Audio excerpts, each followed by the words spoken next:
Hello guys, আজকে 29শে March. আমরা আজকে মুর্শিদাবাদ ঘুরতে এসেছি। সব আমাদের ফুল দল এসেছে এরা। তো আমরা আজকে হাজারদুয়ারি দর্শন করবো। প্রথমে এই হাজারদুয়ারির সামনে চলে এসেছি। যেহেতু ঈদ আছে সেহেতু হাজারদুয়ারিতে ভিড়টা কম দেখতে পাচ্ছি আজকে। তো দেখি হাজারদুয়ারি হয়তো তো ক্যামেরা অ্যালাউ নাই।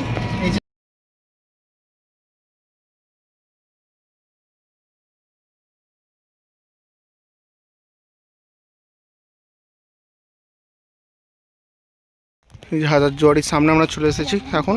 এখানে শীতকালে এলে চরম গার্ডেনিং করা থাকে, খুব সুন্দর লাগে দেখতে। এই পেছন দিয়ে গঙ্গাটা বয়ে যাচ্ছে। ভেতরে যেহেতু ক্যামেরা অ্যালাউ নাই সেহেতু দেখাতে পারবো না। এই যে এইদিকে প্রবেশ মূল্য, এই যে কিছু আছে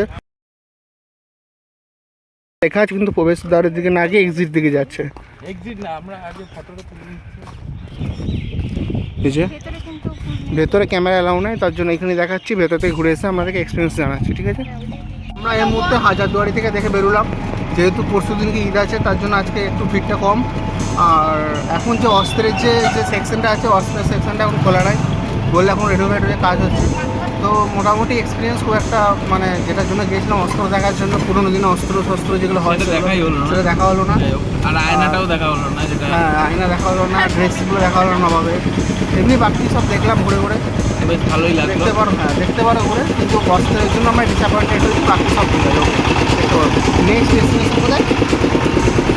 আচ্ছা, নেক্সট ডেস্টিনেশন আমাদের টোটো দাদা আমরা জানি। এখানে হাজারদুয়ারি দেখার পর এলাম মুর্শিদ কুলি খানের কন্যা আদিমুন্নেসা বেগমের সমাধি। এইটা প্রবেশদ্বারের কাছেই সমাধিটা দেওয়া আছে, কিন্তু আমরা ভেতরে ভিডিও করার কোনো পারমিশন নেই, তাই আমরা দেখে এলাম। তারপর আমি জানাচ্ছি। সো নেক্সট ডেস্টিনেশন আমরা দেখাচ্ছি আবার। গরমের দিনে কোল্ড ড্রিঙ্কস, ম্যাঙ্গো ফুটি বাদ দিয়ে আমাদের খেতে হবে শুধু আখের রস। এই গরমের দিনে মুসলিম লেবু জুস। এই যে এরপর আমাদের নেক্সট ডেস্টিনেশন হচ্ছে মির্জাপুরের 1100 কবর। এরপর আমরা যাচ্ছি, দেখতে থাকো আমাদের সাথে। ম্যাক্সিমাম সব এখানে বংশধরদের কবর দেওয়া হয়েছিল এই জায়গাটার মধ্যে। তা দেখি কীরকম কবরগুলো দেখতে। ট্রিপ আমাদের।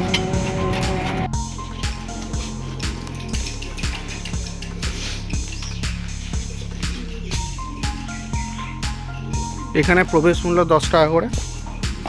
এই যে টিকিট সব নিয়মাবলী লেখা আছে, শুধু লেখাই আছে।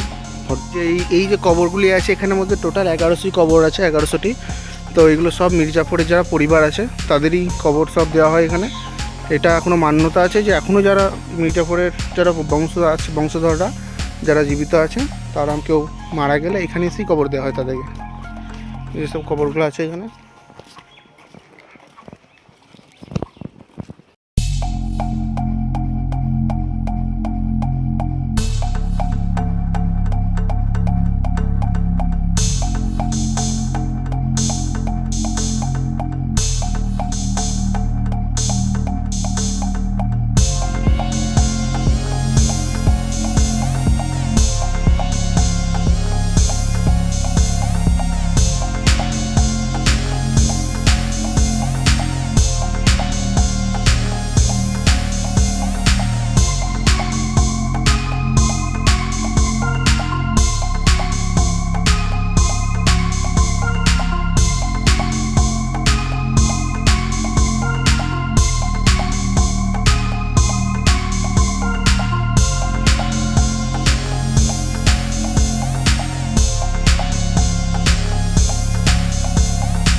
যা দেখা হয়ে গেল, ঠিক আছে। এবার দেখি এবার নতুন কোনো ডেস্টিনেশন যদি কবর পড়ে যাবো না।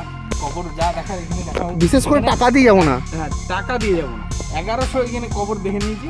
10 টাকার মূল্যে 10 টাকার পরিবর্তে আমরা 1100 কবর দেখেছি। হ্যাঁ, আর দেখার ইচ্ছা নেই। এখন দেখি সামনে কোন নতুন ডেস্টিনেশনে যাওয়া যায়। আচ্ছা, তো ওই কারণে আমরা দেখি এখন টোটোতে যাবো। ড্রাইভার দেখি কোথায় নিয়ে যায়। আচ্ছা বন্ধু চলো যাওয়া যায়। এখানে সব অনেক মুর্শিদাবাদে এখানে সব কিছু পাওয়া যাচ্ছে। তো আমরা এখন এসেছি জাফরগঞ্জ। আচ্ছা, আমরা এখন এসেছি রঘুনাথপুরের মন্দিরে। এইগুলো হচ্ছে টিকিট, 20 টাকা মূল্য। এখানে টিকিটের মধ্যে সব ডিটেলস দেওয়া আছে। ভেতরে নাকি সোনার রথ, রূপোর রথ আছে, এসব আছে। দেখছি এই যে রথ, এটা মন্দিরের বিশেষত হচ্ছে এই রূপোর রথটি, এই রূপোর রথটি বিশেষত।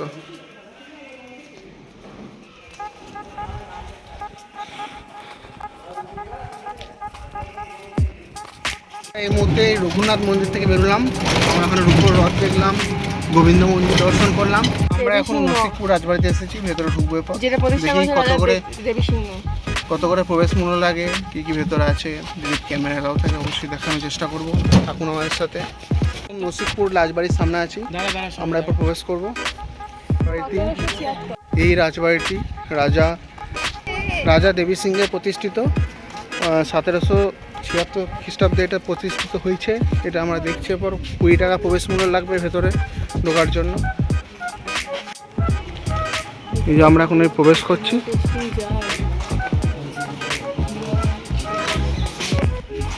যে বাড়িতে ঢুকতেন, আমরা এই মুহূর্তে একটা গাইড নিলাম, গাইড বোঝাচ্ছে যে এই নসিপুর রাজবাড়ি, এগুলো সেরেস্তাঘর, জমিদারি আমল অফিসিয়াল কাজ হতো। এগুলো বসবাস করতো না। এগুলো ম্যাপ ঝাড়খণ্ড, বিহার, বীরভূম, যেমন কন্টেনার, ম্যাপগুলো কন্টেনারে রাখতো। আচ্ছা, বাড়িটা কিছু লাগে? এটা দেবী সিংয়ের রাজবাড়ি। আচ্ছা, দেবী সিং ইস্ট ইন্ডিয়া কোম্পানির রেভিনিউ কালেক্টর ছিলেন, এসেছিলেন সিরাজের আমলে, কিন্তু সিরাজের বিরোধিতা করে ইস্ট ইন্ডিয়া কোম্পানির কাছ থেকে দেওয়ানের পদ পেয়েছিলেন। যেমন জগৎ সেন টাকা ছাপাবার অনুমতি পেয়েছিল, মির্জাপুর সিংহাসন পেয়েছিল, আর দেবী সিং দেওয়ানের পদ পেয়েছিলেন। এরা ব্রিটিশের দালাল ছিলেন। আচ্ছা, বুঝেছেন? সিরাজ মারা যাওয়ার পর এরা লুটপাট করেছে। মির্জাপুর মানে হচ্ছে ঝাড়খণ্ড, মির্জাপুর হ্যাঁ? ঝাড়খণ্ড না, বিহার মির্জাপুর। মির্জাপুর পূর্ণা। সিরাজের পরেই যে নবাব হয়েছিল, ওটা তো নবাব স্বাধীন নবাব না, ওটা ব্রিটিশের মাইনে করা নবাব। একদম। প্রথমে একটা মডেল দেখাবো। এই বিল্ডিং এর ফ্রন্ট সাইডের মডেল, বাকিংহাম প্যালেসের অনুকরণে এই বিল্ডিং তৈরি। এটা 250 গ্রাম শোলাকে কেটে কেটে তৈরি। ওয়েস্ট বেঙ্গলে 3টে বিল্ডিং আছে। এটা একটা হাজারদুয়ারি রাজভবন, বাকিংহাম প্যালেস, পৃথিবীর সর্বোচ্চ প্রাসাদ। নিচে টেস্টিং জার, ওয়াইন বোতল, ওয়াইন টেস্ট করে খেতেন। ওয়াইনে পয়জন থাকলে কালার চেঞ্জ হতো। যেমন হাজারদুয়ারিতে আছে টেস্টিং প্লেট, সেরকম টেস্টিং জার এখানে। ফাঁসি ঘরের ড্রেস, দেবী সিং যেদিন ফাঁসির অর্ডার দিতেন, কালো ড্রেসটা জল্লাদকে পরাতেন। এই যে পুরনো নথি, এগুলো পাবেন না কোথাও, 250-300 বছর আগের নথি। এটা অফিস ঘর ছিল, এইসব পুরনো নথি দিয়ে খাজনা আদায় করতো। আচ্ছা, এই ঘরগুলো কেমন খোলা হয় না? না, এইভাবেই দেখতে হবে। পুরানো নথি, পুরানো আলমারি হয়েছে। যারা রিসার্চ করে তারা এসে খোঁজে। ভূগোলের টিচার, ইতিহাসের টিচার। এই যে রামপুরহাটের ম্যাপ, যাদের রামপুরহাট বাড়ি তারা চিনবেন, পুরনো ম্যাপ। আর এগুলো কর্মচারীরা ব্যবহার করতো। লোহার সিন্ধুক, আগের দিনে ব্যাংক ছিল না, পোস্ট অফিস ছিল না, বর্গীদের আক্রমণ ছিল, আক্রমণের ভয়ে লকার, সোনার টাকা, রূপোর টাকা, আগে নোট ছিল না, মুদ্রা এখানে রাখতো। আচ্ছা, এগুলো সংরক্ষণের জন্য এখন কি ওয়েস্ট বেঙ্গল সরকার সংরক্ষণ করছে? এটা প্রাইভেট, দেবত্ব স্টেট। তো এরকম ভাবে একদম ঠিকঠাকভাবে মেনটেন। যেটুকুন করেছি আপনাদের পয়সাতে করেছি, আমরা করেছি, আমরা হেরিটেজ কমিটির লোক। সামনে বজরংবলী, একটি মাত্র পাথর কেটে তৈরি। এই যে জয় শ্রীরাম। আপনার পা দিকে যে বানাই, 300 বছর আগে এটা ছিল নাথ মহল। তখন তো বাগান ছিল না, চারিদিকটা টিক দিয়ে ঘেরা ছিল। উপরে কভার ছিল, ভেতরে গ্যাস লাইট জ্বলতো। হীরাবাই বলে নর্তকী, 1 ঘন্টা নাচ করলে 5000 স্বর্ণ মুদ্রা। এইভাবে ব্রিটিশদের, নবাবদের খুশি করতেন, আর ওই সুযোগে জোর করে খাজনা আদায় করতেন। না দিলে লুটপাট করতেন, নারীদের উপর অত্যাচার করতেন, শিশুদের হত্যা করতেন, কৃষকদের খামার বাড়ি লুট করতেন। সেই লুটেরা দেবী সিং তার বাড়িতে এসেছেন। এই জায়গাটা নাট মন্দির, যাত্রা গান হয়, ঝুলন উৎসব। মহারাজা রঞ্জিত সিং তার পরবর্তী বংশধর এখানে 2টো উৎসব করেছে, রথ এবং ঝুলন। প্রতিবার ঝুলনের সময় যাত্রা হয়, বাইরে হয় মেলা। পঞ্জিকার নাম পাবেন, নসিপুর ঝুলন যাত্রায় বিখ্যাত। আবার সিনেমার শুটিং হয়, যেমন 2009 সালে বেহুলা হয়েছিল। এই যে আলপনাটা বেহুলার, প্রফুল্ল হয়েছে, হিন্দি লেগে গেছে একদম, প্রেম বাই চান্স, এক যে ছিল রাজা, অরিজিৎ সিংয়ের গানের শুটিং হয়েছে, শুটিংয়ের জন্য বিখ্যাত। ছোটো ছোটো শুটিং রোজই হয়। দেয়ালে আর্টের কাজ টেরাকোটা বাঁকুড়া বিষ্ণুপুরে পাবে, পোড়ামাটিকে নরুন দিয়ে কেটে কেটে তৈরি টেরাকোটা। চলে আসুন ফাঁসির ঘর, এখন আছে ফাঁকা ঘর, বাইরে আছে গাড়ি, চলুন তাড়াতাড়ি।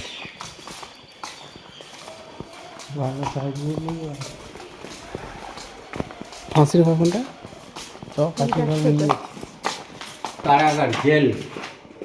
যারা খাজনা দিতে পারতো না, নির্মম অত্যাচার করতো কারাগারে, কারাগার থেকে চাবুক মারতে মারতে ফাঁসিতে ঝুলাতো। এটা ছিল ফাঁসির ঘর, এখন আছে ফাঁকা ঘর। 300 বছর আগে কাহিনী। মিডিলে একটা হ্যাঙ্গার ছিল, রেলের সাহায্যে হ্যাঙ্গারে ফাঁসি হতো, পচে নষ্ট হয়ে গেছে, নিচে কুয়া ছিল। বহুদিন আগে একটা বাচ্চা মারা যায়, অ্যাক্সিডেন্ট হয়, কেস হয়, কোর্টের অর্ডারে এটা বন্ধ করে দেয়। এত অত্যাচার, এই অত্যাচার করে একটা দুর্ভিক্ষ হয় 76-এ বন্যা, 78-এ বাচ্চারা এখনো করছে। সেই দুর্ভিক্ষের পর শেষ বয়সে 9 লক্ষ টাকা খরচ করে মন্দির করেছিলেন নিজের পাপটা কাটাবার জন্য। আসুন আগে ছবি দেখবেন, পরে মন্দির। ছবির কাছে আসুন। ফাঁসি হয়েছে এখানে কতজনের পরে ঘরটা? দুটো মহিলাকে দেখুন, যার নাম হীরাবাই, একই ছবি।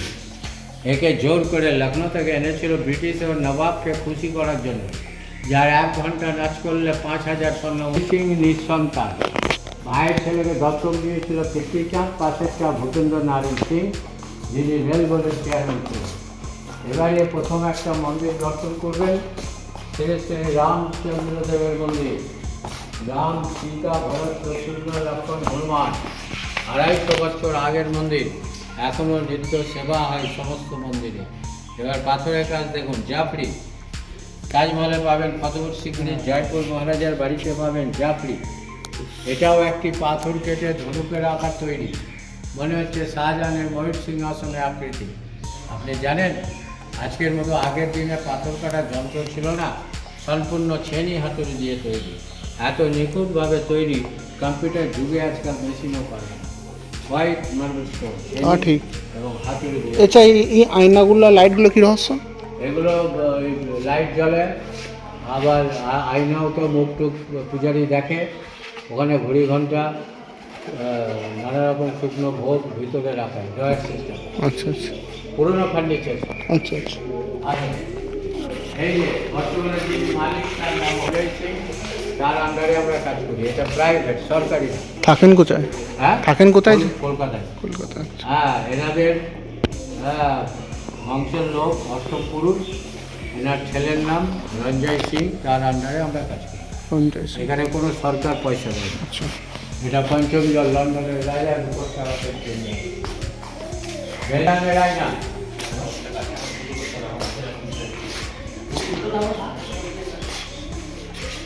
বেলজিয়ামের আয়না।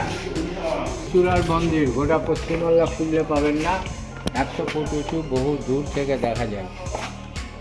25 চূড়ার মন্দির। জুতোটা খুলে দেয়, মন্দির আছে। জুতো খুললে তাহলে খুলে দিন। জগৎ সেটের বাড়িতে আছি এখন। এখানে প্রবেশ মূল্য হলো 30 টাকা করে। ভেতরে ক্যামেরা এলাও নেই, বাইরেই আছে। বাইরে থেকে দেখিয়ে দিচ্ছি অনেকটা। এটা জগৎ সেটের বাড়ির ভেতরে কিছু অংশ।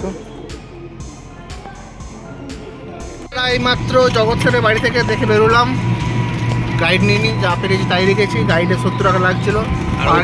পাহাড়ের 30 টাকা করে টিকিট দেখার আছে। পাহাড়ের 30 টাকা করে টিকিট। এরপর আমাদের নেক্সট ডেস্টিনেশন হচ্ছে লালবাগ, নসিপুর ব্রিজ। আচ্ছা, এই যে ব্রিজ, এই যে আজিমগঞ্জের সঙ্গে কানেক্ট হচ্ছে এই যে ব্রিজটা। কিন্তু আমরা এরপর যাচ্ছি হচ্ছে লালগোলা রাজবাড়ি, কাঠগোলা রাজবাড়ি, সরি লালগোলা না, কাঠগোলা তোমার বাগান। আমার সঙ্গে দেখতে থাকো। এখন আমরা কাঠগোলা বাগান বাড়িতে আছি। এখানে কিছু প্রবেশ মূল্য আছে, আমরা যাচ্ছি, দেখছি কত করে কী প্রবেশ মূল্য। এই যে আজকে মোটামুটি ভিড় আছে, খুব একটা বেশি ভিড় নেই, কারণ 2 দিন পর ঈদ তো, তার জন্য বেশি ভিড় নাই। তো দেখি কত করে কি টিকিট লাগে। এইগুলো হচ্ছে, এগুলো দেখার একটা ইয়ে। এখানে টিকিট মূল্য কত? 30 টাকা করে টিকিট মূল্য এখানে। 8 বছরের উপরে সম্পূর্ণ টিকিট লাগে। এটা হচ্ছে সুড়ঙ্গটা।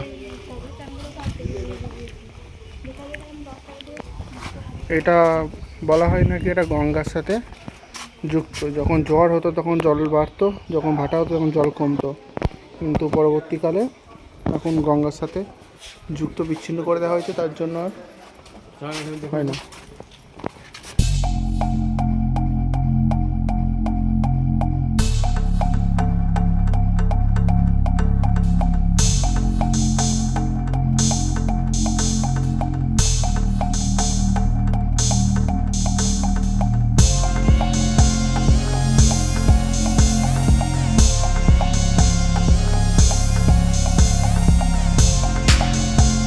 কাঠরা মসজিদে এসেছি, এই যে পিছনে দেখতে পাচ্ছেন কাঠরা মসজিদ।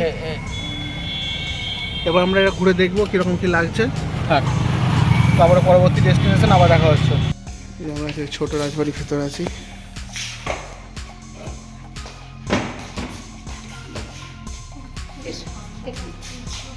হেভি ঠান্ডা।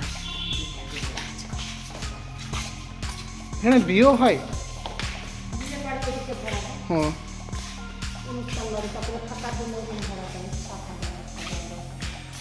পার হুম হুম ও ম্যাম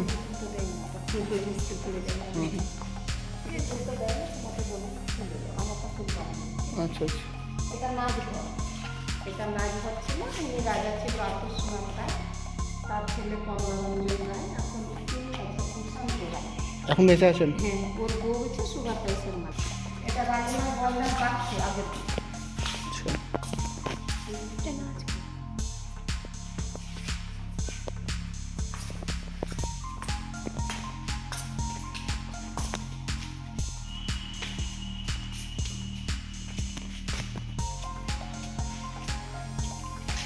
আমার ভাই ওগুলো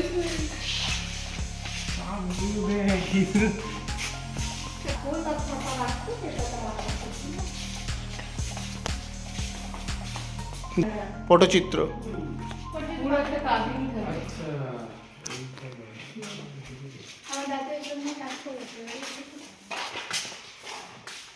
এটা খাবার টেবিল। আচ্ছা। আগের দিনে এই টেবিলে খেত, ওইটা আলো আসার জন্য, তখন তো কারেন্ট ছিল না, হ্যাঁ। ওইটা দিয়ে আলো আসতো। কত বুদ্ধি সব।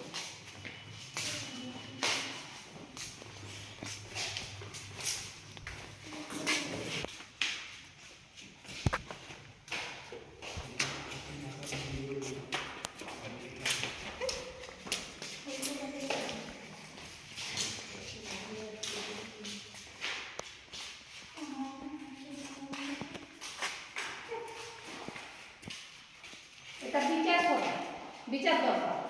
আচ্ছা। এখানে বিচার হতো, প্রাণীরা ওপর থেকে দেখতো বন্ধন। তোরা কাকা যদি পারমিশন দেয় নিশ্চয়ই হবে। কাকার মন তো ভালো।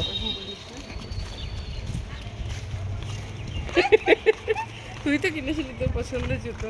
এটা মুর্শিদাবাদের ছোট রাজবাড়ি। এখন আমরা মন্দিরে যাচ্ছি, এখানে দুর্গাপুজো হয় প্রতি বছর। আগে এখানে পাহারাদার থাকতো, হোমগার্ড, ওনারা এখানে বন্দুক রাখতো আর এখানে পাহারা থাকতো। আচ্ছা।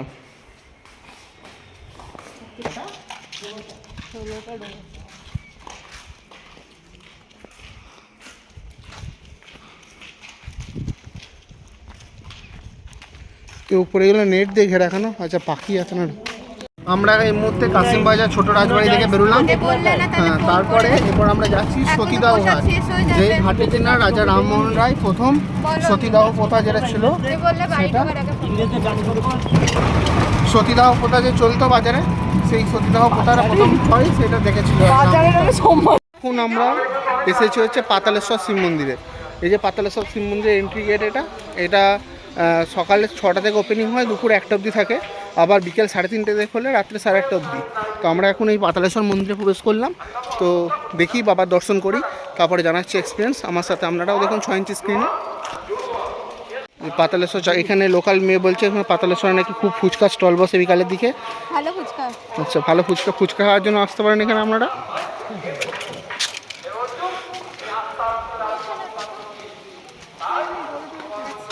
সুব্রত দাস, আপনি সকাল 7টা থেকে বেরিয়ে এখন বাজছে বিকাল 4টে, তা আপনার এই লাস্ট স্পটটা ঘোরার জন্য আপনার কি এনার্জি মনের মধ্যে?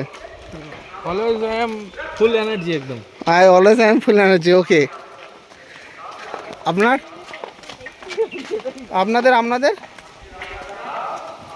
সকাল 9টা থেকে বেরিয়ে, আচ্ছা আপনার? আমি বাড়ি যাব। আচ্ছা, এই যে বুঝতে পারছেন মুখ দেখে বাড়ি যাবো। এনার্জি ডাউন একদম। এর পেছনে দেখতে পাচ্ছেন গঙ্গা নদী, পুরপুরা হাওড়া। ওটা খাটা গঙ্গা। যাক, কাটাগঙ্গা মানে বুঝিয়ে দিই কনসেপ্টটা এখানে, মানে মেন ব্রাঞ্চে যে গঙ্গাটা যাচ্ছে সেই মেন ব্রাঞ্চ থেকে ভেঙে আবার এইদিকে মুর্শিদাবাদের দিকে এসেছে, সেই ভাঙা ব্রাঞ্চ থেকে এই বট গাছটা কতদিন আগেকার? 500 বছর আগেকার হবে। আচ্ছা, এইটা বট গাছটা প্রচুর পুরাতন, দেখি বোঝা যাচ্ছে আনুমানিক 500 বছর। এখানকার লোকাল যারা আছে তারা বলছে। এই যে বাবার মন্দির ঢুকছি,